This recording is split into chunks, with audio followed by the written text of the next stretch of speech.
to miss some free throws. We missed a couple critical ones, but no, I feel good about being able to survive and advance and move forward. All right, next up, Brennan Gulick with Griffin Strom on deck. Brennan.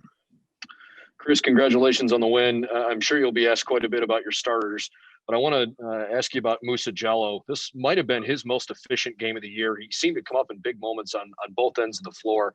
What did you like in particular about the way he played tonight? I thought he was terrific. He just played his role at a really high level.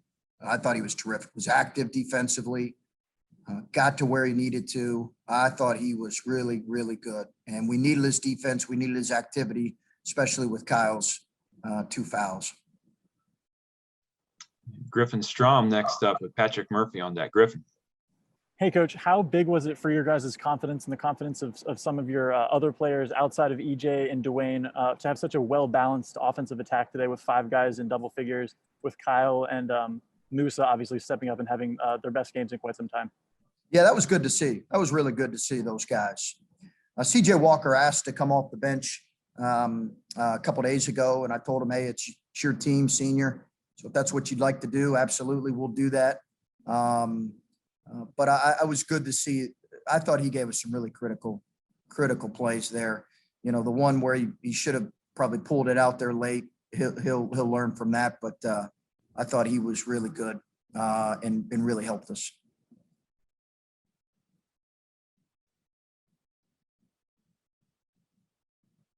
Go ahead, Patrick.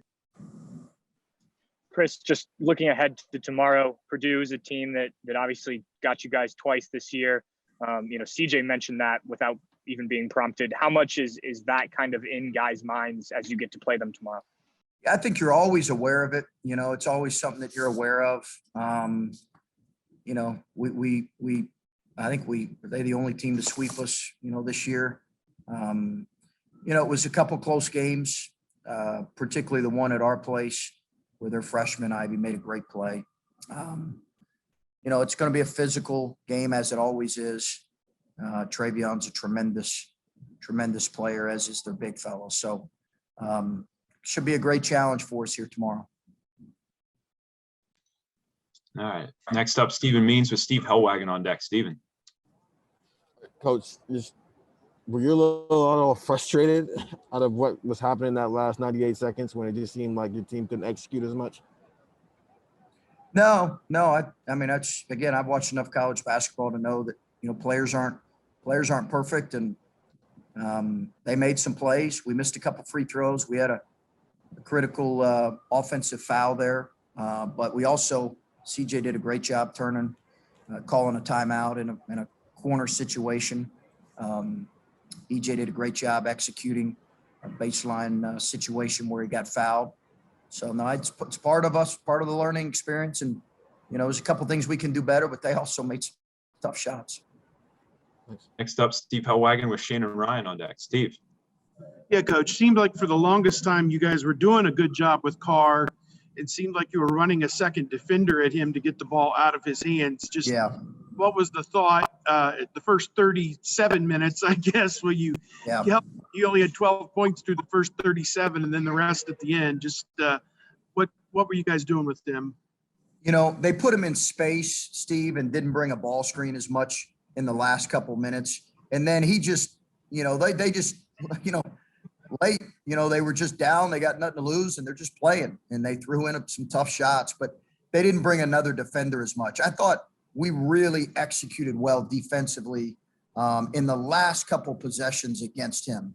The foul up 3, as well as some of the denials where we just were trying to keep the ball out of his hands. I thought our execution defensively, again, offensively, we had a couple poor possessions there late, but defensively, I thought it was really good for the most part there late. All right, next up, Shannon Ryan with Clay Hall on deck. Shannon. Yeah, thanks. My question is more tournament related. I'm just curious, we saw earlier Duke had to pull out of their conference tournament.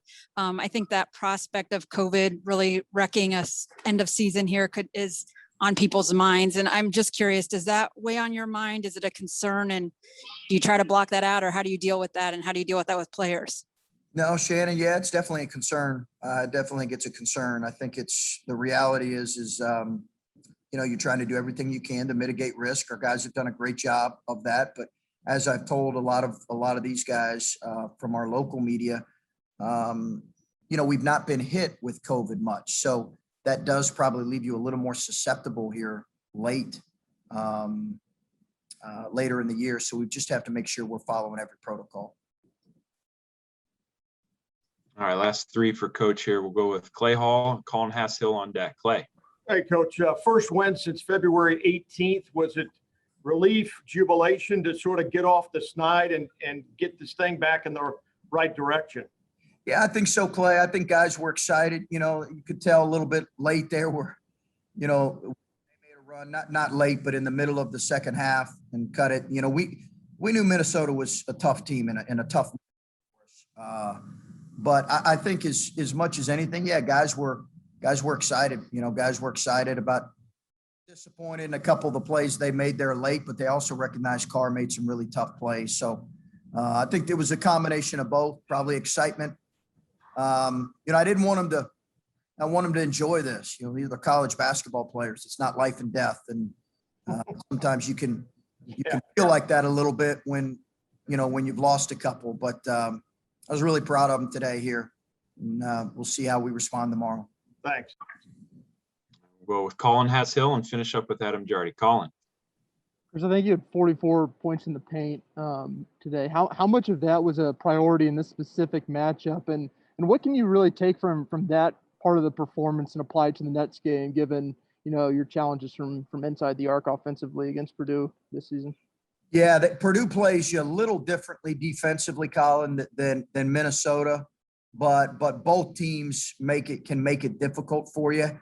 I do think we were really intentional about playing through the paint, and even turning down some threes at times. It's obviously a different arena, a different building. So I think we wanted to. Our guys really, really followed our offensive game plan. I mean, they were terrific at being intentional about getting what we want. Sometimes we missed a couple, honestly, but I thought guys were terrific with that. And our last questions will come from Adam Jardy. Adam.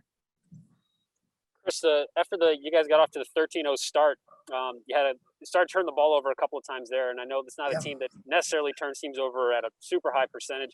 What was the challenge there, and did you feel like that was maybe a missed opportunity where you could have given yourself a little more breathing room? I thought we turned it over just too much today, Adam. But they also do that in league play. Their numbers, it's really the best thing they do in league play. We contributed with it with some. We had sometimes just a couple sloppy plays, a couple plays that just balls dropped through our hands. But no question, we have to be better. We can't have 15 turnovers and expect to win tomorrow. There's no question. And maybe one or two more, if there's one or two more. If I could follow, since I'm still unmuted, but just to get off to that start, given that you guys did have that losing streak coming in, to come out up 13-0, get some dunks like that, it seemed like that, you needed something like that to maybe get things going. How important was that? Well, we did need it, Adam. We did need it, but I think I said to you guys a couple of days ago that our guys, the spirit of our guys has been really good. I did not sense that they were still feeling the effects of losing 4. I didn't sense that in practice.